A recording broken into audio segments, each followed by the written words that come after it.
नमस्कार, times now Bharat पर आपका स्वागत है। आपके साथ मैं हूं राकेश पांडे। शाम के 5 बजने वाले हैं। वक्त हो गया है देश के सबसे पसंदीदा डिबेट शो राष्ट्रवाद का। राष्ट्रवाद यानी देश से बढ़कर कुछ नहीं। क्या वक्फ बिल के विरोध के नाम पर दिल्ली को घेरने की तैयारी है? क्या चंद घंटों के बाद दिल्ली को घेर लेंगे लाखों मुसलमान और मौलाना?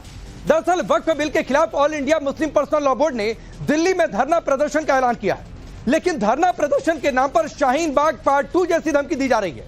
मुस्लिम पर्सनल लॉ बोर्ड के प्रवक्ता कासिम रसूल इलियासी का कहना है कि अगर बिल पास हो गया तो देशव्यापी आंदोलन करेंगे। आप उसे शाहीन बाग समझ रहे हैं तो समझते रहिए। तो कांग्रेस नेता राशिद अल्वी कह रहे हैं कि जिस तरह किसानों ने 2 साल सड़कें जाम कर दी, वैसा ही देश के अलग अलग हिस्सों में हम कर देंगे। इस बीच वक्फ बिल के नाम पर मुसलमानों को भड़काने का काम भी जारी है। अब सवाल है कि क्या वक्फ बिल के विरोध के नाम पर सीए और शाहीन बाग पार्ट 2 की पूरी तैयारी है? सवाल यह भी कि इस तरह की धमकी देकर देश का माहौल खराब कौन कर रहा? आज इसी मुद्दे पर डिबेट, लेकिन पहले रिपोर्ट देखिए।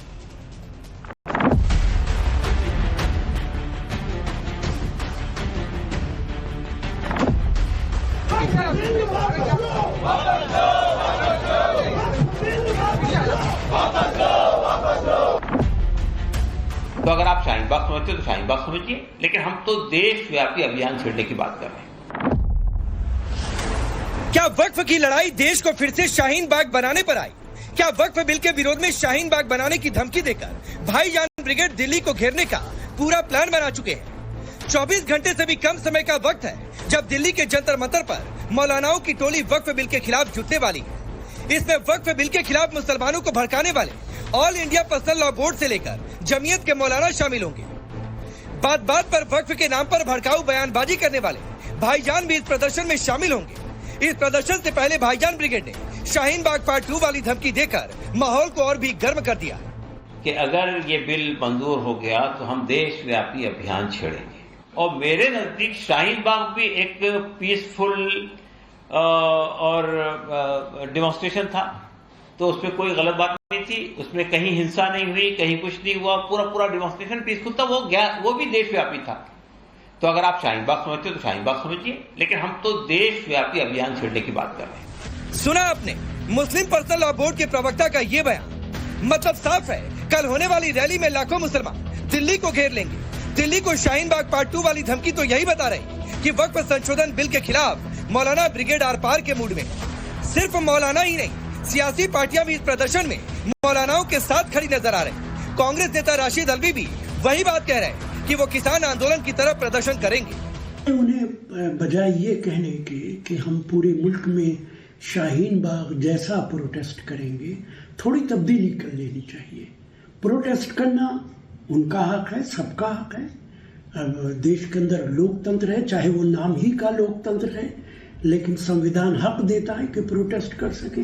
उन्हें कहना चाहिए कि जिस तरीके से देश के अंदर हमारे किसान भाइयों ने प्रोटेस्ट किया था, 2-2 साल सड़कें बंद रखी थी, 2-2 साल सड़कों पर धरना दिया था, कहें कि किसानों की तरह का प्रोटेस्ट करेंगे। दरअसल मुस्लिम पर्सनल लॉ बोर्ड का ये प्रदर्शन पहले 13 मार्च को होना था, लेकिन होली की वजह से इसे 17 मार्च किया गया। लेकिन वक्फ बिल के नाम पर मुसलमानों को भड़काने का काम पहले से जारी है। मौलाना हो या फिर खुद को मुसलमानों का सबसे बड़ा हितैषी समझने वाले सियासी नेता, मकसद एक ही है, मुसलमानों को भड़काकर, उकसाकर वक्फ बिल के खिलाफ खड़ा करना और अपनी सियासी दुकान चलाना। वक्फ का कानून मोदी इसलिए लाए हैं, यह कानून बनाना चाहती हैं इस बिल के जरिए कि मुसलमानों से मस्जिदों को छीन लिया जाए, मुसलमानों की दरगाहों को छीन लिया जाए, खानखाओं को छीन लिया जाए, कब्रस्तानों को छीन कर खबरों को मिसमार कर दिया जाए। ये इनका मकसद है। हर जाविये से भारत के मुसलमानों को उनकी मजहब से दूर खींचने की कोशिश की जा रही है। सिर्फ ये नहीं होगा कि मस्जिद छीनी जाएगी, आप पूरे देश के अंदर अशांति पैदा कर देंगे। जगह जगह झगड़े होंगे, हर गली में, हर कूचे में, हर मोहल्ले में, हर शहर में ये माहौल पैदा कर देंगे। तो आप देश को किस रुख पर ले जाना चाहते हैं? ये गवर्नमेंट अगर पूरे देश के अंदर शांति पैदा करना चाहती है, हिंदू मुस्लिम का मसला खड़ा करना चाहती है, तो ये क्या देश के हित में है? वक्फ बिल के नाम पर शाहीन बाग पार्ट 2 की धमकी देने वालों पर पलटवार किया है शिवसेना शिंदे गुट के नेता संजय निरुपम ने कहा कि शाहीन बाग जैसा करने वाले सावधान रहें, कहीं जालियांवाला बाग न हो जाए। चंद मुस्लिम या मौलाना शाहीन बाग जैसा कुछ करना चाहते हैं तो जरा सावधान रहें, कहीं जालियांवाला बाग ना हो जाए। भारत आईएस की धमकी में नहीं आया। भारत आतंकवादियों से नहीं डरता। भारत पाकिस्तान और तालिबानियों से नहीं डरता। भारत को धमकी देने का काम नहीं है। भारत किसी धमकी में नहीं आएगा। जहां तक वक्फ बोर्ड का सवाल है, तो भारत के तमाम मुस्लिम भाई बहनों को मैं प्रार्थना करूंगा कि वो भारत की सरकार पे भरोसा करें। उनका भला वक्फ बोर्ड नहीं करेगा, उनका भला भारत के भले में है। इस बीच मौलानाओं के इस प्रदर्शन पर मौलाना ही सवाल उठा रहे हैं। वक्फ बिल के खिलाफ धरने पर मौलाना बढ़ गए हैं। मुसलमानों को असुरक्षित बताने वालों को भी मौलाना ही जवाब दे रहे हैं। All India personal law board के कल होने वाले प्रदर्शन पर ऑल इंडिया मुस्लिम जमात के अध्यक्ष मौलाना शाहबुद्दीन रजवी ने सवाल उठाए और कहा कि रमजान का महीना धरना प्रदर्शन के लिए नहीं होता। आजाद भारत में मुसलमान आजाद है और मजहबी एतबार से, सियासी एतबार से अपने तमाम उमूर अंजाम देता है। तो इसलिए ये कहना कि मुसलमान सुरक्षित नहीं है, मुसलमानों को खतरा है, ये बिल्कुल गुमराह करने वाली बातें हैं, अफवाह फैलाना है, मुसलमानों को भयभीत करने वाली बातें हैं। तो उनको ये समझना चाहिए कि रमजान शरीफ का महीना चल रहा है। रमजान शरीफ का महीना खुदा की इबादत के लिए है, धरना प्रदर्शन के लिए नहीं। ऐसे में अब सवाल है, क्या 24 घंटे के भीतर लाखों मुसलमान दिल्ली को घेर लेंगे? सवाल ये भी कि देश में कहां शाहीन बाग बनाने की साजिश रची जा रही है। सवाल ये भी कि बिल आने से वक्फ की भूमाफियागिरी बंद हो जाएगी, तभी बिल के विरोध में क्या शाहीन बाग वाली धमकी दी जा रही है। Bureau report, times now Bharat. तो अब चलिए, जिस विरोध प्रदर्शन के दौरान प्रेस कॉन्फ्रेंस उससे पहले जो की गई, उसमें कह दिया गया कि शाहीन बाग समझ रहे तो समझते रहिए, तो कल क्या होने वाला है उसका अंदाजा आप लगाइए। तेवर क्या है, सोच क्या चल रही होगी। पहले मैं आपका परिचय आज के मेहमानों से करवाता हूं। शिवम त्यागी भारतीय जनता पार्टी के नेता और राष्ट्रीय प्रवक्ता। अवधेश जी वरिष्ठ पत्रकार स्टूडियो में मौजूद हैं। प्रोफेसर धर्मेंद्र यादव समाजवादी पार्टी के नेता और प्रवक्ता। जुनैद खान है एमआईएम के नेता और प्रवक्ता। और जगदीश शर्मा जी है कांग्रेस पार्टी के नेता। आप सभी का बहुत बहुत स्वागत है। जुनैद खान, आपसे शुरू करता हूं, कल क्या करने वाले हैं आप लोग? कल एक प्रोटेस्ट होगा 17 तारीख को, जो मुस्लिम पर्सनल लॉ बोर्ड ने अपनी प्रेस रिलीज में बताया है कि जो वक्फ अमेंडमेंट बिल पर उन्होंने प्रस्ताव दिए थे सरकार को, सरकार ने उनके मांगों को नहीं माना है। इसको लेकर के एक पीसफुल प्रोटेस्ट वहां पर दिल्ली में जंतर मंतर पर बुलाया गया है और उसमें जितने भी स्टेक होल्डर्स हैं इस वक्फ एक्ट के, वो सब लोग उसमें पार्टिसिपेट करेंगे। ठीक, सिर्फ विरोध प्रदर्शन होगा या रास्तों को चौक करने की तैयारी है, हुक्का पानी बंद करने की तैयारी है? नहीं, ऐसा तो मेरी जानकारी में अभी तक कुछ नहीं है। जो प्रेस रिलीज मेरे पास 11 मार्च 2025 वाली है, जो मुस्लिम पर्सनल लॉ बोर्ड ने दी थी, उसमें कहीं ऐसी कोई जिक्र तो नहीं आया कि वो रास्तों को चौक करने की बात कर रहे हैं। नहीं, मैंने ये सवाल इसलिए पूछा जुनैद भाई, क्योंकि उसी पीसी में मुस्लिम पर्सनल लॉ बोर्ड के इलियासी ने यह कहा था कि अगर आप शाहीन बाग समझ रहे हैं तो समझते रहिए, उसी तरीके का प्रदर्शन करेंगे। तो भाई सड़क जाम हुआ था, शाहीन बाग में क्या क्या हुआ था उस विरोध प्रदर्शन के नाम पर, वो देश ने देखा था। इसीलिए सवाल पूछ रहे हैं कि शाहीन बाग अलग अलग जगहों पर खड़ी करने की तैयारी है क्या?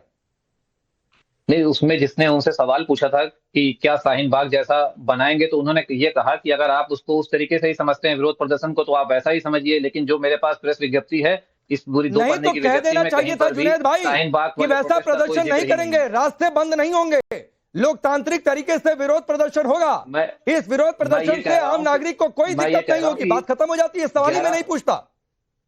मैं ये कह रहा हूं कि 11 मार्च का जो ये प्रेस रिलीज 2 पन्ने का मेरे पास है, इसमें शाहीन बाग का कहीं जिक्र ही नहीं, बल्कि किसान आंदोलन का जिक्र भले ही है दूसरे पैराग्राफ में, लेकिन शाहीन बाग का कोई जिक्र नहीं। वो तो मीडिया में किसी ने सवाल पूछा था, उसका उन्होंने उस वक्त जवाब दिया। तो जवाब उसी मुस्लिम पर्सनल लॉ बोर्ड की प्रेस कॉन्फ्रेंस में भाई, जैसे आप प्रेस रिलीज दिखा रहे हैं, मैं उनकी बाइट सुनवा रहा हूं, इससे कोई इंकार करेगा क्या? उन्होंने ये कहा कि अगर आप आंदोलन से शाहीन बाग समझते हैं तो आप जो समझना चाहें समझे, वो एक पीसफुल प्रोटेस्ट के लिए कॉल दी गई है। उससे कोई फर्क नहीं पड़ता है। उससे जुनैद भाई आपको कोई फर्क नहीं पड़ता है, मुस्लिम पर्सनल लॉ बोर्ड को कोई फर्क नहीं पड़ता है कि इस देश के लोग क्या सोच रहे हैं? नहीं, देश के लोग जो सोचते हैं उससे फर्क नहीं पड़ने की बात नहीं है। जो पत्रकार ने सवाल पूछा था उसका जो जवाब है, उसको जिस तरीके से रख रहे हैं वो गलत तरीका है रखने का। वहां पर कहीं नहीं कहा गया कि रास्ते में, आप वो बाइट सुनाइए जहां कहा गया रास्ते चौक कर दिए जाएंगे। अरे मैं तो पूछ रहा हूं, मैं ये कहां कह रहा हूं कि कहा गया, मैं तो पूछ रहा हूं कि क्या रास्ते चौक किए जाएंगे, क्योंकि शाहीन बाग में विरोध प्रदर्शन के नाम पर यह हुआ। मैं ये कह रहा हूं कि जो पीसफुल प्रोटेस्ट का तरीका होता है वो पूरे उस तरीके से होगा। अब इसमें अच्छा, इसकी व्याख्या आपके हिसाब से शाहीन बाग का प्रोटेस्ट पीसफुल था? अब मैं शाहीन बाग की प्रोटेस्ट पे कोई कमेंट नहीं करूंगा। क्यों? वो जो बीत गया, जो अभी होने वाला है कल, मैं उसकी बात कर रहा तो हूँ। बताइए ना, प्रोटेस्ट पीसफुल था या नहीं था?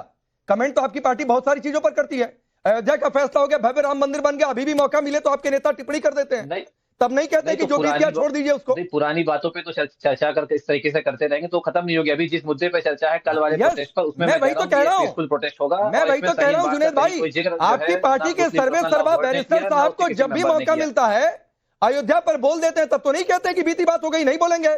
तब भी उनको बाबरी याद आ जाती है, फिर नहीं कहते कि बीती बात हो गई, अब तो भव्य मंदिर बन गया।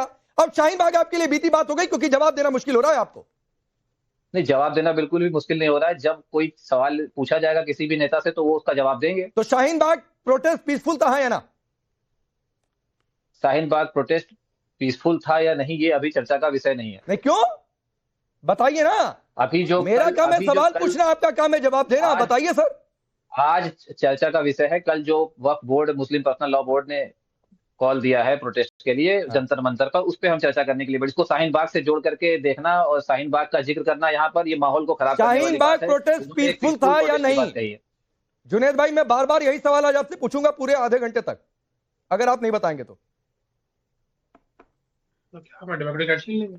शाहीन बाग प्रोटेस्ट जब स्टार्ट हुआ था तो बिल्कुल पीसफुल था, लेकिन उसको बहुत सारे लोगों ने बहुत सारी वजहों से उसको जिस तरीके से पेश किया और जिस तरीके से उसमें माहौल खराब किया, वो सब बहुत डिटेल डिस्कशन बहुत शानदार। नहीं कर सकते। मैं ताली बजा रहा हूं इस स्टूडियो से आपके लिए जुनेद भाई, और इसलिए बजा रहा हूं कि आपने ये कहा है, ये माना है कि शाहीन बाग पूरा प्रोटेस्ट पीसफुल नहीं था। तो शिवम त्यागी, अब यहां से डिबेट आगे बढ़ती है कि अगर मुस्लिम पर्सनल लॉ बोर्ड ये कह रहा है कि शाहीन बाग समझ रहे हैं तो समझिए, फर्क नहीं पड़ता है, हम करेंगे, मतलब वो प्रोटेस्ट पीसफुल नहीं रहेगा, इस बात की आशंका पैदा हो रही है। इसमें कहीं कोई दो राय नहीं। बहुमत की सरकार है एनडीए की, और जिस तरह की तमाम चीजें रही, वक्फ को लेकर कुछ लोगों के अपने अपने इश्यूज थे, तो जेपीसी में गया, जेपीसी की रिपोर्ट जो है वो पूर्ण बहुमत के साथ स्वीकार की गई, 14 संशोधन जो हैं उन पर चर्चा हुई, और आज अगर तमाम चीजों को साथ लेकर चलने, सभी पॉलिटिकल पार्टियों को साथ लेकर चलने, बिल को जेपीसी में भेजने और उसके बाद वहां से बहुमत के साथ स्वीकार्यता के बाद भी स्थिति यह है, तो माफ कीजिए, देश में सिर्फ एजेंडा खड़ा करने की कोशिश हो रही है। और इसमें आपने एक आवाज और सुनी होगी जो बहुत महत्वपूर्ण है, वो है राशिद अल्वी की। राशिद अल्वी तो मुझे ऐसा लग रहा है कि धरना एक्सपर्ट बन के पूरे तरीके से एडवाइस कर रहा है इन लोगों को, नहीं ऐसे नहीं करना, शाहीन बाग की तरह नहीं करना, जैसा किसान भाइयों ने किया था वैसा करना, ऐसा करना, फलाना ढिकाना। रीजन है, देश में राजनीति करने के लिए भाजपा के सामने इन लोगों के पास इलेक्टोरली तो कुछ बचा नहीं। हर बार, हर साल 2 साल में कुछ ना कुछ इस तरह की चीजों को बनाकर, बढ़ाकर आज स्थिति खराब करने के लिए आमादा है। अब जहां तक बात है हिंसा और तमाम चीजों की, मैं मानता हूं कि सरकार की तैयारी पूरी है, लेकिन बावजूद उसके इसमें लोगों को भी समझना चाहिए, शांति से सबको प्रोटेस्ट करने का अधिकार है, लेकिन इस तरह की चीजें और देश में जानबूझकर जो है एक तनाव पैदा करना, यह कहीं ना कहीं खतरनाक है। और इसमें पहले ही दिन से, इनफैक्ट अभी शुरुआत भी नहीं हुई, पहले ही दिन से राशिद अल्वी जैसे नेता बोल रहे हैं, यानी कि कांग्रेस, समाजवादी, आम आदमी, इंडी अलायंस के जितने भी ये लोग हैं, आप देखिएगा कि इस प्रोटेस्ट के पीछे खड़े होंगे और वो इस हद तक इसको बढ़ाने की कोशिश करेंगे कि फिर से शाहीन बाग वाली स्थिति बने। ठीक है, लेकिन शिवम जो बात कही है जुनेद खान ने, और जुनेद भाई मैं आपकी तारीफ करता हूं कि आपने बड़ी साफगोई से कह दिया कि पूरा शाहीन बाग प्रोटेस्ट पीसफुल नहीं था, बाद में उससे दिक्कतें हुई हैं, बहुत सारी चीजें आपत्तिजनक रही।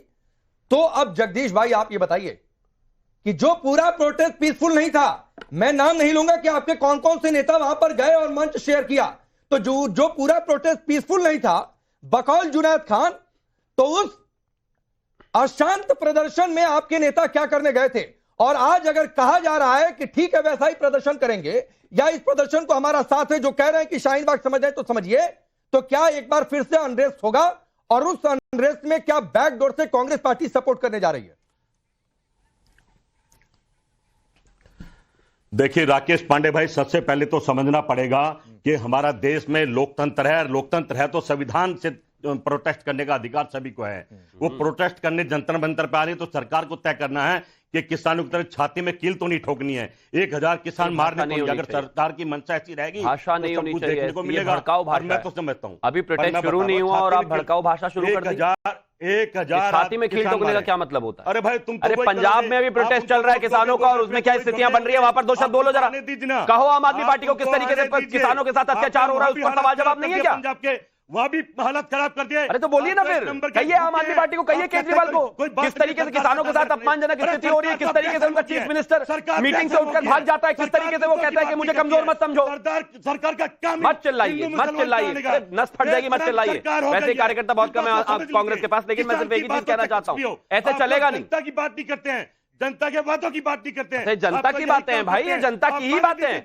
कहिए पंजाब में गलत हो रहा है, कहिए नहीं देंगे, कहिए गलत हो रहा है पंजाब में, कहिए गलत हो रहा है। आपकी मंशा है। नहीं, मैं आ रहा हूं किसानों को, जगदीश जी, आम आदमी पार्टी की आपकी मंशा जो है। बात शिवम त्यागी ने कही, अरे रुकिए ना जगदीश जी, हो गया, सुनना भी है। मैंने आपसे सिर्फ एक लाइन का सवाल पूछा था कि जुनैद खान एमआईएम के नेता कह रहे कि शाहीन बाग जितने दिनों तक प्रोटेस्ट चला वो पूरा ड्यूरेशन शांतिपूर्ण नहीं था, कई सारी चीजें आपत्तिजनक रही, विवादित रही, जुनैद खान ने एक्सेप्ट किया है। आपके नेता गए वहां पर मंच पर, आज तक उस प्रोटेस्ट को सपोर्ट किया जाता है, बावजूद इसके कि अब ये कहा जा रहा है कि वो पूरा प्रोटेस्ट पीसफुल नहीं था।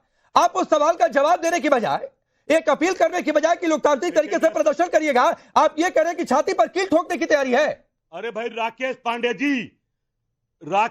जी, हम विपक्ष में हैं, तो क्या करेंगे, भड़काएंगे लोगों को, आग लगाएंगे देश में। आप शांति से आने विपक्ष पर है तो लाइसेंस है लोगों को भड़काने का। आप शांति से आने दीजिए और प्रोटेस्ट, आप सुनिए राकेश पांडे जी, सरकार से अपील करता हूं, उनको शांति से जनता मंच। अरे सर, सरकार से अपील करिए, लेकिन जो प्रोटेस्टर्स हैं उनसे भी अपील करिए। जगदीश जी, वोट बैंक की पॉलिटिक्स में इतने मत खो जाइए कि जो प्रोटेस्टर्स हैं उनसे भी अपील मत करिए कि भाई मेरे आओ, प्रदर्शन करो लोकतांत्रिक तरीके से, आपका हक है, लोगों को दिक्कत ना हो, इस बात का भी ध्यान रखना होगा। ये अपील आपसे नहीं की जाती है जगदीश भाई। मैं बता रहा हूँ, वो ठीक, मैं बता रहा हूँ, अगर उनको रोका नहीं जाएगा तो कोई बात नहीं होगी। अच्छा ठीक है, नहीं ठीक है। अब अवधेश जी, मैंने सिर्फ एक लाइन का सवाल पूछा था और जुनैद खान ने आज बड़ी साफगोई से एक्सेप्ट किया कि शाहीन बाग पूरा प्रोटेस्ट पीसफुल नहीं था, बहुत सारी चीजें विवादित हुई और दिल्ली पुलिस ने कोर्ट में यह कहा है कि यह कोई दादी नानी का विरोध प्रदर्शन नहीं था, स्थानीय समर्थन की कमी थी, दूसरे इलाकों से लोग लाए गए थे। यह दिल्ली पुलिस का कोर्ट है, कोर्ट में सिर्फ एक सवाल पूछा था और जगदीश भाई कह रहे हैं छाती में कील ठोकने की तैयारी। तो ये अपोजिशन का काम है क्या इस देश में? नहीं, जुनैद खान नहीं भी बोलते तो शाहीन बाग का जो धरना था वो तथा कथित, उसको बाद में कहूंगा, वो आपको जामिया के एरिया में गोली चलने से लेकर के और बस में आग लगाने से लेकर और बाद में दिल्ली में सांप्रदायिक हिंसा में परिणत हुआ था, जिसमें पुलिस वाले घायल हुए थे और क्या क्या नहीं हुआ था। तो हिंसा तो हुआ ही उसमें, आपको पत्थर ऊपर से चले हैं लोगों के, पुलिस वाले पर चले हैं, लोगों पर चले हैं, और उसके बाद दिल्ली में भीषण दंगे हुए हैं जबकि यहाँ अमेरिका के राष्ट्रपति आए थे और जो उसकी जांच रिपोर्ट है उसमें यह भी पता चला। देखिए, शाहीन बाग भारत के आंदोलन के इतिहास में एक इतना भयानक मोड़ वाला आंदोलन था जिसकी कल्पना नहीं की गई थी। मैं उन पत्रकारों में से था जिसपे वहां लाइव डिबेट में कॉलर पकड़ के भीड़ ने पीछे खींचा था। मैं वहां था लाइव में, पत्रकार वहां पीटे जाते थे, कोई 1 घंटा वहां डिबेट नहीं कर सकता था। तो बाकी हिंसा तो दूर है, पत्रकारों के खिलाफ तो वहां डेली हिंसा हो रही थी, धक्का मुक्की अगर आप जा रहे हैं तो वो एक भयानक परिदृश्य था। और बाद में तो ऐसी स्थिति पैदा हो गई कि वहां आप उनके लोग खड़े होते थे कि कौन धरने तक पहुंचेगा, और जब वो अंत हुआ, कोरोना नहीं होता तो उनका अंत नहीं होता। और जो कृषि कानून विरोधी आंदोलन है, जिसको बहुत दुर्भाग्य से किसान आंदोलन कहा जाता है, वो उसका अगला भयानक रूप था, जो किसानों के नाम पर जो कुछ दिल्ली में हुआ कि हम अहिंसक प्रदर्शन है, और उसमें जिस ढंग से ट्रैक्टर से पूरी दिल्ली को रौदने की कोशिश की और एक ट्रैक्टर को तोप बनाने के चक्कर में एक बेचारा नौजवान जो है आईटीओ पर ट्रैक्टर उसकी उलट गई, वही मर गया, उसके लिए आप सरकार को दोषी ठहराने लगे। पूरे लाल किला पर भयानक परिदृश्य पैदा हुआ। लेकिन ये तो सरकार का था कि भाई आंदोलन को ज्यादा हम उसके साथ हिंसा नहीं करेंगे, ज्यादा जोर जबरदस्ती नहीं करेंगे, और फिर वो इस कारण से हो रहा है। तो अगर लक्ष्य वो है कि हमको उस प्रकार से करना है, तो एक तो ये केवल वक्फ बिल का विरोध नहीं है, फर्स्ट ये समझने की जरूरत है। फिर इसका, जैसे वो कृषि कानून का विरोध नहीं था, और उसके एक नेता ने कहा कि हम तो संसद तक पहुंचने ही वाला थे, बांग्लादेश पहले ही दोहरा देते। कोई कह रहा था कि हम तो वहां से जो चिकन नेक है वहां से बढ़ाते और वहां से भारत का रास्ता काट देते, कई विदेश से उसके लिए आंदोलन होते। इसका मतलब यह हुआ कि इस वक्फ बिल के बहाने देश में ऐसे लोग हैं जो उसी तरह के हिंसा अस्थिरता पैदा करके भारत को दुनिया में बदनाम करने, अब पुलिस उसको देखेगी। वक्फ कानून गलत है उसका होना, लेकिन उसके विरोध करने का अधिकार किसी को है। ठीक है, लोकतंत्र में और आपने गलत किसान सही का प्रदर्शन की विरोध बात करें। की, जिन लोगों को बहुत दर्द हो रहा था किसानों के नाम पर, जो शिवम त्यागी ने कहा कि पंजाब में हो रहा है विरोध प्रदर्शन, दंगे में परिणत हुआ, दूसरे आंदोलन से भयानक हिंसा हुई। लेकिन अंतिम लाइन में सुनिए, उसकी परिणति देखिए ना, कि आज जो किसान आंदोलन जो चलाने की कोशिश हो रही है, भारत के ज्यादातर किसान संगठन उससे दूर हो चुके हैं। ये भी ध्यान रखने की जरूरत है। अब उनको उस ढंग का सपोर्ट मिलने वाला नहीं है, और बीच में थोड़ा ऑपरेशन तो सरकार ने किया है। ठीक है, दूर हो चुके हैं और पंजाब में विरोध प्रदर्शन चल रहा है, तो अब किसी को किसानों का दर्द नहीं है कि जो पंजाब में सड़कों पर है उन किसानों की बातचीत कर लें।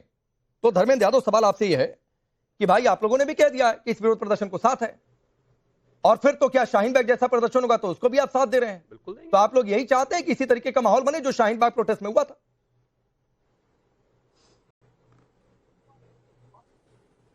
राकेश जी, आप बुद्धिजीवी पत्रकार हैं और आज की जो डिबेट है वो वक्फ बिल को लेकर के है, तो मुझे लगता है इस देश के लोगों को जानने का हक ये भी है कि जो वक्फ बिल के विरोध में बात कर रहे हैं उनकी मांग क्या है, उनको क्यों ये बिल स्वीकार नहीं है, उसके बारे में मेरे ख्याल से बातचीत हो जाए।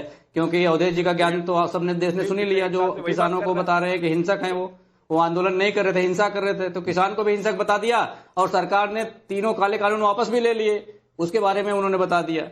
तो सरकार की कमियों को भी डिफेंड कर रहे हैं और किसान को हिंसक भी बता रहे हैं। तो जो विरोध है वक्फ बिल का वो क्या क्या है मुझे बताइए। वक्फ की कमेटी में किसी दूसरे धर्म के व्यक्ति का होना क्यों जरूरी है, ये बता दीजिए मुझे। चलिए, नहीं ठीक है, अब सुनिए ना धर्मेंद्र भाई, किसी दूसरे इन सारे सवालों पर पिछले एक साल से चर्चा हो रही है। जेपीसी बनी है तब से 10 बार मैं डिबेट कर चुका हूं। सुनिए, 10 बार इस पर नहीं ठीक है भाई, आप किसानों की चिंता कर रहे हैं। आपके किसी नेता ने पंजाब में जो सड़कों पर किसान है उनकी बात एक बार नहीं कही, क्योंकि वो किसान आपके लिए किसान नहीं होंगे फिर तो, क्योंकि फिर आपके अपने सो कॉल्ड अलायंस की बातचीत होगी, आपके सो कॉल्ड वोट बैंक की बातचीत होगी। वो कमेटी की बात करो, आप किसान की बात कर रहे हैं। क्यों किसानों की बात ना करें? जुर्म है किसानों की बात करना। किसी दूसरे धर्म के लोगों का होना क्यों जरूरी है? नहीं, जुर्म है किसानों की बात करना। अभी आपने कहा कि किसानों को गलत कोट कर दिया अवधेश जी ने, आप किसानों की बात करें तो ठीक है, और जैसे मैंने पंजाब में सड़कों पर जो किसान है उनकी बात की, तो आप कह रहे हैं कि मैं किसानों की बात करने लगा। किसानों की बात करने से दिक्कत होने लगी है क्या? धर्मेंद्र यादव नहीं, लाल किले पर जिस आंदोलन में 750 लोग मर जाएं, पुलिस वाले घायल हुए, भर्ती हुए, धर्मेंद्र जी वो अहिंसा थी कि हिंसा थी, अगर मैंने हिंसा कहा है तो। और उस धरने पर सुनिए, उस धरने पर मर्डर हुए, बलात्कार हुए, लोगों की अरेस्टिंग हुई, एक दलित को काट दिया गया वहां, सुनिए। अरे उसी धरने पर एक युवक दलित को मार दिया गया था और उसकी एफआईआर दर्ज हुई है, उसमें अरेस्टिंग हुई है, एक लड़की के साथ उस पर बलात्कार हुआ, वो सब ऑन रिकॉर्ड है। अगर मैं बोल रहा हूं तो तथ्यों के साथ पूरी जिम्मेवारी से बोल रहा हूं। अगर आपको बलात्कार, दलित की हत्या, अगर लाल किले पर हमले और लाल किले से पुलिस वाले को धकेलना हिंसा लगता है और दिल्ली को ट्रैक्टर से रौंदना तो अच्छी समाजवादी पार्टी है। कानून बहुत अच्छा था। नहीं सुनिए, एक मिनट रुकिए ना, मैं किसान नहीं, मैं रुकिए धर्मेंद्र भाई, मैं किसानों पर अभी चर्चा नहीं कर रहा हूं, ना कृषि बिल पर चर्चा कर रहा हूं। मेरे सवाल को स्किप मत करिए, आप टाइम खराब कर रहे हैं तो इसकी इजाजत मैं तो नहीं दूंगा। सुनिए भाई, सुनिए धर्मेंद्र यादव, सुनिए। शाहीन बाग समझ रहे हैं तो आपकी पार्टी, अरे रुकिए ना भाई, धर्मेंद्र यादव रुकिए, तो पंजाब के किसानों की भी चर्चा कर लीजिए जो सड़क पर है। अभी आपकी जुबान सिल जाएगी, उधर चला जाऊंगा तो रुक जाइए, मुद्दे पर बने रहिए। बताइए राकेश पांडे, हम मुद्दे पर बने रहिए। अभी तेलंगाना के किसानों पर चला जाऊंगा तो आपकी जुबान सिल जाएगी। मुझे बताइए, अभी पंजाब के किसानों पर चला जाऊंगा धर्मेंद्र यादव तो आपकी जुबान सिल जाएगी। इसलिए टॉपिक पर बने रहिए। अब सब सवाल सुनिए, जरूरी है, सवाल सुनिए। बने नहीं रहिए, जवाब दीजिए, भागे मत यहाँ। अरे मैं कोई भाग नहीं रहा हूँ, भागी नहीं। सवाल का जवाब देने के लिए बुलाता हूँ, सवाल का जवाब दीजिए, पहले मुख्य सवाल का जवाब दीजिए, उसके बाद जो बोलिए, जो सवाल पूछिए, सबका स्वीकार है और सबका स्वागत है। सुनिए, कमेटी में दूसरे धर्म के लोगों का होना क्यों जरूरी है? अरे तो ये जाकर संसद में करिए ना भाई, संसद में ये बात रखिए, जायज जो मांगे वो मानी जानी चाहिए। मैं इसके विरोध में थोड़े नहीं हूँ। सरकार और लोग कोई धार्मिक संस्था है क्या? नहीं ठीक है, नहीं वो एक मांग की है, जमीन के प्रबंधन की संस्था है और नेसेसरी मांग है। नहीं मैं उसके बावजूद कह रहा हूँ। अब सुनिए धर्मेंद्र यादव जी, सुनिए भाई, सुनिए, मैं उसके बावजूद अरे सुनिए धर्मेंद्र यादव, सुनिए। नहीं, मंदिर कमेटी में कोई मुसलमान, अरे मेरे भाई मेरी बात सुनिए, तब आपको जवाब मिलेगा आपका। अरे सुनिए तो सुनिए, आपको नहीं मुझे पता है धर्मेंद्र यादव, आपको मंदिरों से बड़ी दिक्कत है। मुझे पता है आपको मंदिरों से बड़ी दिक्कत है, आपको अयोध्या के मंदिर से, राम मंदिर से बहुत दिक्कत है, मुझे ये पता है। अब सवाल सुनिए, क्या समाजवादी अब सवाल सुनिए, अब सवाल सुनिए। मंदिर को इसमें कहां से निशाना आपने बना दिया? नहीं, इनको दिक्कत है, ये मंदिर कहां से आ गया? अब सवाल सुनिए, सुनिए, नहीं एक मिनट, धर्मेंद्र यादव सुनिए भाई, धर्मेंद्र यादव सुनिए, धर्मेंद्र यादव सुनिए। अरे रुकिए भाई, रुकिए, मेरी बात का जवाब। अरे रुकिए, पहले इनकी आवाज डाउन करिए, इनकी आवाज डाउन करिए, सबकी आवाज डाउन करिए। और इसलिए आवाज डाउन करवा रहा हूं धर्मेंद्र भाई कि आप सुन नहीं रहे हैं, आपके सवाल का ही जवाब दे रहा हूं। रुक जाइए, धैर्य रखिए, आपकी आवाज नहीं जा रही है, रुकिए, सवाल सुन लीजिए फिर जवाब दीजिएगा। आप कह रहे हैं ना कि दूसरे धर्म का नहीं होना चाहिए, तो भाई ये एक मांग है, अगर सरकार नहीं मान रही है तो आपका और मुस्लिम समाज के लोगों का, मौलाना लोगों का ये हक है लोकतांत्रिक, क्योंकि वो विरोध प्रदर्शन करें, सरकार के सामने मांगे रखें। अगर वो असंवैधानिक लगता है सरकार का फैसला तो कोर्ट में जाए, मैं उसके विरोध में थोड़े नहीं हूं। लेकिन मेरा सवाल क्या है, इनकी आवाज ओपन रखिएगा, मेरा सवाल यह है कि अगर यह कहा जा रहा है कि भाई शाहीन बाग समझ रहे हैं तो समझिए, बिल लागू हुआ तो पूरे देश को शाहीन बाग बना देंगे। मुस्लिमों ने 12 साल से धैर्य दिखाया है, शरीयत में दखल बर्दाश्त नहीं करेंगे, मुस्लिमों को उनके मजहब से दूर खींचा जा रहा है, इस देश में जियालों की औलाद है। ये भड़काने वाली बात है कि नहीं है? मेरा भी आप सवाल ऐड कर दीजिए। हाँ, इसमें मेरा ये सवाल ऐड कर दीजिए, अगर वक्फ की बॉडी में कोई दूसरे धर्म के लोग नहीं होने चाहिए तो कुंभ का मैनेजर आजम खां क्यों होना चाहिए भाई? आपका ज्ञान त्र्यंबकेश्वर मंदिर को बोर्ड चलाने वाला जो बोर्ड है उसका अध्यक्ष जो है फिरहाद हकीम क्यों होना चाहिए? वो तो पूरा धार्मिक कार्य है, ये तो धार्मिक बॉडी नहीं है। उसमें कोई क्या कर सकता है? नहीं, जवाब देना पड़ेगा, भागिए मत इधर उधर। ये सवाल पूछा था मैंने, अब बताइए। अगर वक्फ बॉडी में कोई दूसरे धर्म का नहीं होना चाहिए तो कुंभ का अध्यक्ष आजम खां क्यों और त्र्यंबकेश्वर मंदिर की बॉडी का अध्यक्ष फिरहाद हकीम क्यों? ये सवाल है।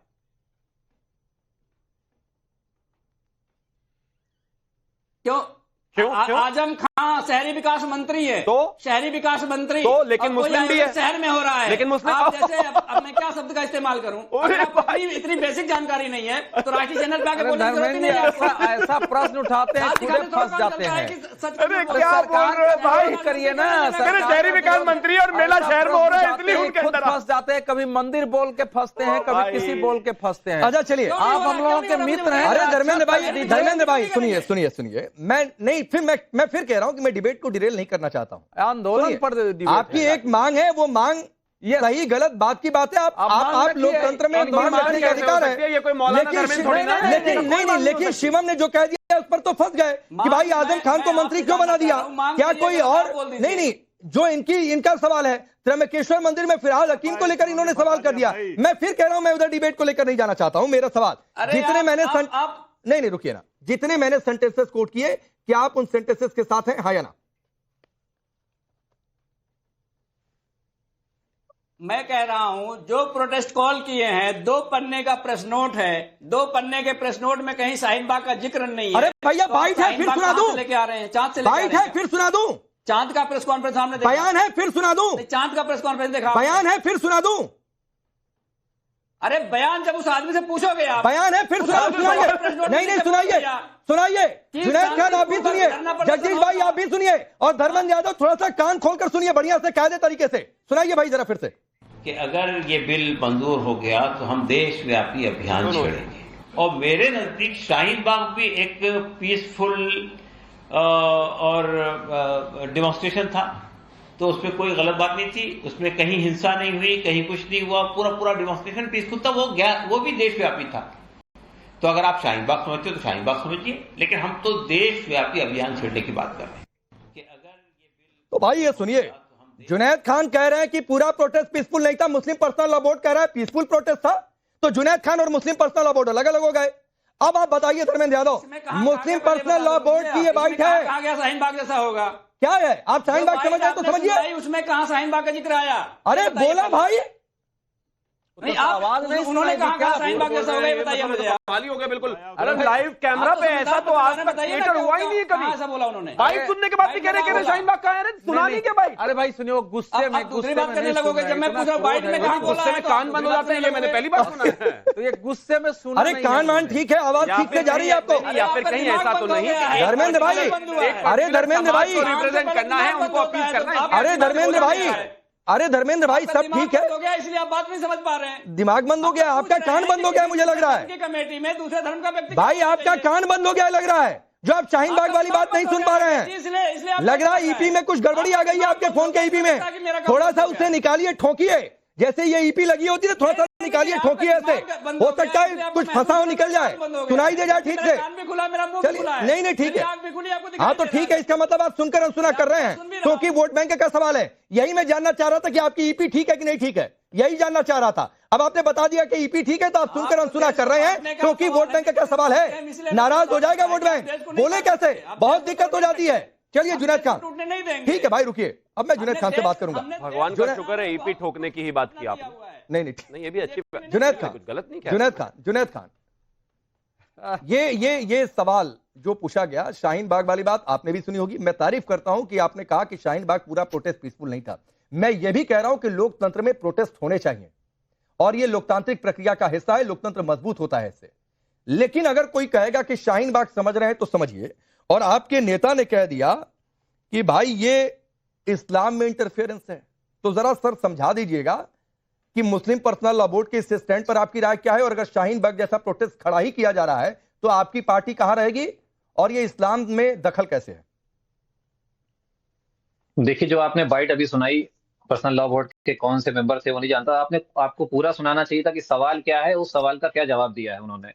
दूसरी बात, जहां तक रही बात की इसमें इस्लाम की क्या बात है, इस्लाम की बात मैं नहीं कर रहा हूं। संविधान में आर्टिकल 26 में ये दिया हुआ है कि जो चैरिटेबल कमोडिटीज हैं या जो चैरिटेबल प्रॉपर्टी है जो किसी भी धर्म की है, तो संविधान में ये अधिकार है कि उसको वो धर्म के लोग अपने हिसाब से मैनेज करेंगे। और जो वक्फ प्रॉपर्टी है उसके स्टेक होल्डर मुस्लिम्स है, उसमें नॉन मुस्लिम्स की कोई जरूरत नहीं है, ना वो उनसे रिलेटेड कोई मसला है। यहाँ पर जब जेपीसी की कमेटी बनी थी, उस कमेटी पर इतनी लंबी जो ड्रिल चली, कुल चर्चा हुई पूरे प्रदेश भर में, 44 अमेंडमेंट अपोजिशन ने दिए, और बहुत सारे जो प्राइवेट स्टेक होल्डर थे उन्होंने भी लगभग, जो इनके प्रेस रिलीज में है कि 5 करोड़ ईमेल गए, और जो जेपीसी की रिपोर्ट है उसमें लगभग आया कि 10 लाख लोगों ने, नहीं 92,28,000 ईमेल। जब कोई अमेंडमेंट उनको मानना नहीं था, तो मैं ये जानना चाहता हूं कि जेपीसी की कमेटी बनाने का जुनैद भाई, नहीं ठीक है, आपके हिसाब से जेपीसी का सही मतलब नहीं निकला, आपके हिसाब से संविधान के प्रावधानों का उल्लंघन हुआ? नहीं ठीक है, मैं आप ही के पास हूं। जुनैद भाई सुनिए ना, एक सवाल है, मैं चाहता हूं जैसे आपने मेरे पहले सवाल का जवाब बहुत शानदार दिया, मेरे दूसरे सवाल का जवाब भी बहुत शानदार तरीके से दे। आपके हिसाब से संविधान के प्रावधानों का कुछ आर्टिकल का उल्लंघन हुआ, जेपीसी का उल्लंघन हुआ आपके हिसाब से, तो इसका मतलब यह है कि ओवैसी ने अगर यह कहा कि मुस्लिमों को उनके मजहब से दूर खींचा जा रहा, तो यह उनकी बात गलत है। क्या आपने आवाज नहीं आई लास्ट में बोली? असदुद्दीन ओवैसी ने यह कहा कि मुस्लिमों को उनके मजहब से दूर खींचा जा रहा है, ऐसी कोई बात नहीं है, क्योंकि आप कह रहे हैं कि ये तो कुछ आर्टिकल का उल्लंघन है, आप कह रहे हैं कि ये तो जेपीसी का सही मायने में पालन ही नहीं हुआ। देखिए, वक्फ जो है वो एक धर्म का हिस्सा है, और उससे अगर आप उसमें इंटरफेयर करेंगे तो आप उनके रिलीजियस राइट में इंटरफेयर कर रहे हैं। कैसे? तो जब इंटरफेयर करेंगे तो कैसे? मैं वही तो समझना चाह रहा हूं, कैसे? जो वक्फ प्रॉपर्टी है वो एक चैरिटी, आप आर्टिकल नहीं, कौन सा रिलीजियस आपको राइट मिला हुआ है जो नहीं मिलेगा इस संशोधन बिल के बाद? पिन पॉइंटेड रिप्लाई है कहां? मैं आपको आर्टिकल पढ़ दे रहा हूं। नहीं जुनैद भाई, रिलीजियस राइट कौन सा आपको मिला है जो आप उसका पालन नहीं कर पाएंगे इस संशोधन बिल के लागू? मैं पढ़ दे रहा हूं, आप उसको जो समझना चाहिए संविधान की किताब से पढ़। चलिए, थोड़ा समय नहीं है क्योंकि प्रधानमंत्री मोदी का एक पॉडकास्ट है, वो दिखाना है, कुछ समय बचा हुआ है। शिवम, एक आखिरी रिप्लाई आप ये देखिए, मंशा और तेवर बिल्कुल साफ है, और तेवर है कि माहौल हो सकता है कि बिगड़े, और बिगड़ेगा तो इस पर सबका सपोर्ट भी है, या फिर अगर बिगड़ता है तो ये तो पहले से ही ट्रेलर उसका दिखाया जा रहा है। देश में शाहीन बाग का जो अंत हुआ वो बहुत ही बुरे तरीके से हुआ, स्थितियां बहुत खराब रही, और देश में अंतर्राष्ट्रीय स्तर पर किस तरीके से देश को बदनाम करने की कोशिश की गई ये सबने देखा है। एक चीज बहुत क्लियर है सरकार की तरफ से कि हम इस तरह की किसी भी स्थिति को बर्दाश्त नहीं करेंगे। आपको प्रोटेस्ट करने का अधिकार है, लेकिन दिल्ली की गलियों को, दिल्ली की सड़कों को बंद करके और किस तरीके से जब प्रोटेस्ट को आप, ठीक है, मैं रोकता हूं। आप सबका बहुत बहुत शुक्रिया, बहुत बहुत शुक्रिया।